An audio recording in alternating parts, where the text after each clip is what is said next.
संसद में 232 जो सांसदों ने इस बिल के खिलाफ वोट किया है। 232 कोई कम संख्या होती है?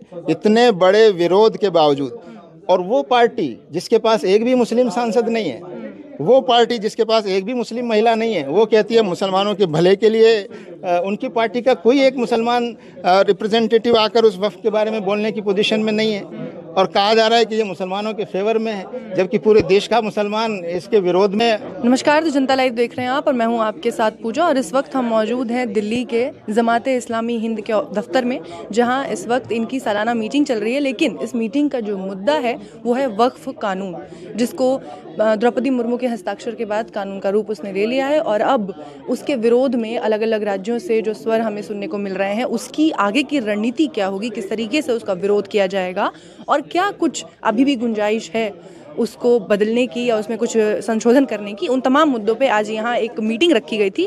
इस मीटिंग में इसके जो प्रेसिडेंट हैं, अध्यक्ष हैं सैयद सदातुल्लाह हुसैनी साहब, उनके साथ साथ यहाँ 2 vice presidents professor Salim Engineer और साथ ही मलिक मुहसिन खान, ये तीनों यहाँ मौजूद है। और इन तीनों ने एक प्रेस कॉन्फ्रेंस के जरिए अपने आगे की जो रणनीति है उसको बताई है। एक एक करके उनसे बात करते हैं और समझने की कोशिश करते हैं कि आगे ये वक्फ का जो कानून है ये कितना नुकसान देगा आने वाली चुनावों में राजनीतिक पार्टियों को, और क्या कुछ इसका स्वरूप होगा। उन तमाम मुद्दों पे बातचीत करते हैं। देखिए, बीजेपी ने संसद में इतना झूठ बोला है इस बिल को लेकर, और इस बिल के खिलाफ, वक्फ के खिलाफ, मुसलमानों के खिलाफ इतना नेगेटिव वातावरण बनाने की कोशिश की गई है। तो मैं समझता हूं कि संसद में जो 2 दिन बहस हुई है उसमें विपक्षी पार्टियों ने और दौर से लोगों ने इस पूरे मामले में जो है सच्चाई को भी सामने रखा है। विपक्षी पार्टियों ने सरकार के इंटेंशन को भी बताया है कि सरकार जो है किस उद्देश्य से इस तरह के कदम उठा रही है। तो मैं समझता हूं कि सरकार जिस तरह से आगे बढ़ रही है, ख़ास तौर से मुस्लिम समुदाय को लेकर, वो बहुत ख़तरनाक है कि आप सबको तो धार्मिक अधिकार देंगे लेकिन मुसलमानों को नहीं देंगे। सबको अपने चैरिटी जो एंडोमेंट्स हैं उनको मैनेज करने का अधिकार हर धर्म के लोगों को मिलेगा, लेकिन मुसलमानों को नहीं मिलेगा। दूसरे धर्म के लोगों में अपने धर्म खुद मैनेज करेंगे, लेकिन मुसलमानों से संबंधित जो वक्फ है उसमें दूसरे धर्म के लोगों को भी ज़बरदस्ती लाया जाएगा और उनकी संख्या बढ़ाई जाएगी। आखिर ये अपमान है कि मुस्लिम समुदाय जो है अपने एंडोमेंट्स को और अपने वक्फ को जो है गलत तरीके से मैनेज कर रहा है। ऐसी एक परसेप्शन बनाने की कोशिश की गई है, जबकि ये सारे वक्फ बोर्ड जो हैं ये सिर्फ मुसलमानों के नहीं हैं, ये तो सरकार के चुने हुए लोग हैं, यानी MLAs, MPs और उनके नुमाइंदे, उसका गठन होता है बाकायदा। अब सरकार ने जो है इलेक्टेड मेंबर्स की बजाय अपनी पसंद के नॉमिनेटेड मेंबर्स उसमें बढ़ाने को जो है संशोधन किया है, और ये भी कहा है कि इतने गैर मुस्लिम, नॉन मुस्लिम ज़रूर होंगे, और फलां उसमें जो है मुस्लिम होने की जो शर्त है वो शर्त हटा ली गई है। तो ये आखिर एक अविश्वास जो मुसलमानों पर जताया गया है, और मुसलमानों के साथ अगर गैर मुस्लिमों को उसमें शामिल किया जाएगा तो करप्शन कम हो जाएगा। तो ये बहुत गलत बात है। और ये मुस्लिम संगठन, सरकार का कहना है कि इससे जो वक्फ बोर्ड है वो ज़्यादा सेक्युलर हो जाएगा।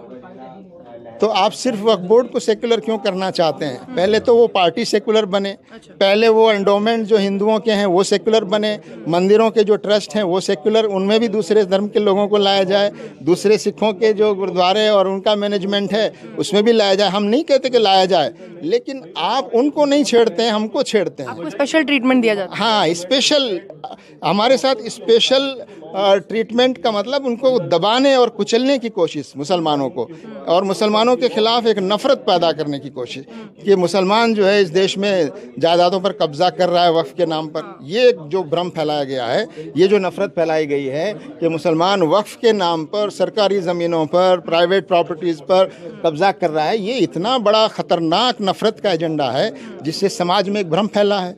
इस भ्रम को दूर करने की ज़रूरत है, और हम इसके लिए समाज में जाएंगे, आवाम में जाएंगे। और लोकतंत्र में इस बात का पूरा प्रोविज़न है कि अगर हमारे चुने हुए प्रतिनिधि अपने राजनीतिक स्वार्थों के लिए अगर वो कोई ऐसा कानून बना लेते हैं जो देश के और समाज के खिलाफ है, तो फिर जो जनता जिन्होंने उनको चुना है उनको आगे आकर उस गलती को सुधारना पड़ेगा। उस गलती को सुधारने की जिम्मेदारी नागरिकों की बनती है। जो गलती संसद में होती है उसको सदन में जब कहा गया कि अल्पसंख्यक नहीं मानेंगे, तो गृह मंत्री अमित शाह ने धमकी भरे अंदाज में कहा कि कैसे नहीं मानेंगे, सरकारी कानून है, सबको मानना पड़ेगा।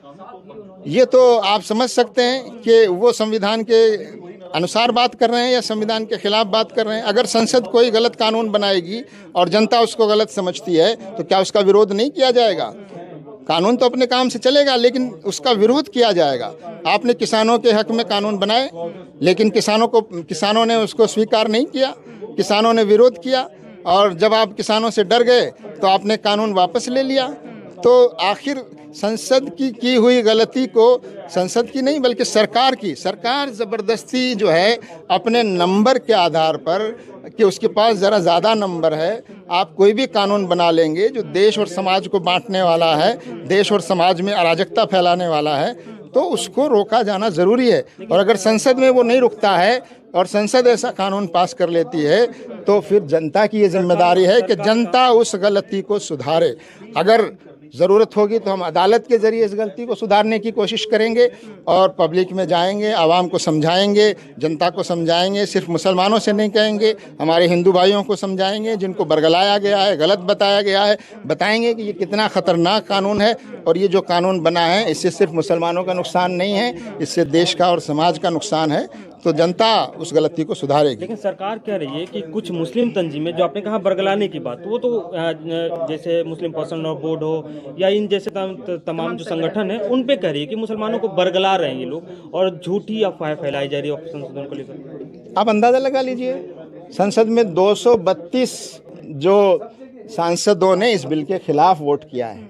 232 कोई कम संख्या होती है? इतने बड़े विरोध के बावजूद, और वो पार्टी जिसके पास एक भी मुस्लिम सांसद नहीं है, वो पार्टी जिसके पास एक भी मुस्लिम महिला नहीं है, वो कहती है मुसलमानों के भले के लिए उनकी पार्टी का कोई एक मुसलमान रिप्रेजेंटेटिव आकर उस वफ़द के बारे में बोलने की पोजीशन में नहीं है, और कहा जा रहा है कि ये मुसलमानों के फेवर में है, जबकि पूरे देश का मुसलमान इसके विरोध में करोड़ों सिग्नेचर और ईमेल भेजकर अपना विरोध दर्ज करा चुका है। और जेपीसी के सामने सारे संगठनों ने अपनी बात पेश की है। इसके बाद भी आप एक तरफा सिर्फ इस बुनियाद पर कि आपके पास कुछ नंबर ज़्यादा है, उसके आधार पर आप कोई भी मन मर्जी का कानून बना लेंगे जो संविधान की बुनियादों को भी चोट पहुंचाता हो, तो मैं समझता हूं इस गलती को, जो गलती संसद में हुई है और जो गलती सत्तारूढ़ पार्टी के घमंड की वजह से हुई है, मैं समझता हूं उसको सुधारना बहुत ज़रूरी है। और इसको सुधारने के लिए जो रास्ते भी मौजूद हैं वो रास्ते सारे अपनाए जाएंगे। एक और सवाल, महिलाओं को लेकर इस कानून में बड़ी बातें कही जा रही हैं कि उनको प्रतिनिधित्व मिलेगा। अब all India Muslim personal law board जो विमेंस का है, उन्होंने इसको सपोर्ट दिया है। वो कह रही हैं कि बहुत बढ़िया कानून है, सरकार ने बेहतरी का काम किया, इससे पहले किसी सरकार ने हिम्मत नहीं की थी। ये सिर्फ वो लोग कह रहे हैं जो मौजूदा बीजेपी या उसके जो संगठन हैं, उनके जो लोग हैं जो उनके साथ काम कर रहे हैं, उनसे ये कहलवाने की शुरू से ये आपसी टकराव सुनिए तो आप नहीं टकराव है ये मुस्लिम महिलाओं का रिप्रेजेंटेशन, ये झूठ बोला गया पार्लियामेंट में कि मुस्लिम महिलाओं का इसमें रिप्रेजेंटेशन नहीं है। 1995 और 2013 में जो संशोधन हुए उसमें मुस्लिम महिलाओं का उसमें बाकायदा प्रोविज़न है, तो झूठ बोला गया। हमारे इतने बड़े पदों पर रहकर लोग इतना बड़ा झूठ बोल रहे हैं, तो ये बिल्कुल गलत बात है। और हाँ, हर ज़माने में होते हैं, कुछ खरीदे हुए मुसलमान, कुछ सरकारी मुसलमान, कुछ सरकारी मौलवी, ऐसे 10, 20, 50 लोगों को आप जमा करके और उनको कुछ नेम प्लेट लगाकर और उनको कुछ छोटा मोटा जो है कुछ फ़ायदा देकर आप ऐसी बातें करते हैं। लेकिन पूरा देश जानता है, पूरा समाज जानता है, और मुस्लिम समाज को भी मालूम है और उनको खुद को भी मालूम है कि उनका सरकारी मुसलमान और उधर से कहा जाता है कुछ पॉलिटिकल मुसलमान। तो आप तय कीजिए, यानी 20 करोड़ मुसलमान जो खिलाफ हैं वो सब गलत हैं, और ये चंद जो है 100, 50, 500 जो लोग उनके सरकारी लोग हैं वो सही हैं। धन्यवाद मोदी जी को देते हैं, धन्यवाद क्या, वो तो चरण भी छू लेंगे बहुत से लोग। ऐसे लोगों के लिए क्या है। आपके विरोध के बाद भी विधेयक कानून बन गया, और अब उसके बाद सवाल ये है कि क्या सीए एनआरसी जैसा कुछ बड़ा देखने को मिलेगा, या जो विरोध आप लोग अभी तक शांतिपूर्ण तरीके से कर रहे थे उसी तरीके से करेंगे, क्योंकि उस विरोध का तो कोई असर हुआ नहीं। नहीं, ऐसी बात नहीं है कि विरोध का असर नहीं होता। आज भी जो है किसान आंदोलन से सरकार डरी हुई है। किसानों के भले के लिए कानून बनाने का दावा हुआ था, किसानों की भलाई के लिए कानून लाने की कोशिश हुई थी, किसानों ने उसको स्वीकार नहीं किया, किसानों ने उसका विरोध किया, आज तक विरोध कर रहे हैं। सरकार को वापस लेना पड़ा कि नहीं लेना पड़ा? लेना पड़ा, बिल्कुल। हम नहीं, कानून बन चुका है ना? हम इस बात ये तो वो बन भी चुका बन गया था ना, वो भी बन गया था। जो कानून किसानों वाला था वो भी कानून बन गया था जनाब, आपको पूरी मालूमात नहीं है। सुप्रीम कोर्ट नहीं, इम्प्लीमेंट नहीं होगा, आप ये कह रहे हैं इम्प्लीमेंट नहीं होने देंगे? नहीं होने देंगे, नहीं होने, सरकार अपना काम करेगी, लेकिन इसको रोकने के जितने तरीके मौजूद हैं वो सारे तरीके अपनाए जाएंगे। संवैधानिक तरीके, कानूनी तरीके, अदालतों में जाकर, आवाम के बीच में जाकर, प्रोटेस्ट करके, विरोध जताकर, जनता को समझाकर, और आप जैसे मीडिया के जो अच्छे लोग हैं उनको समझाकर सच बात को सामने लाने की कोशिश की जाएगी। और मैं समझता हूँ कोई भी सरकार पब्लिक ओपिनियन के खिलाफ नहीं जा सकती और उसको नहीं जाना चाहिए।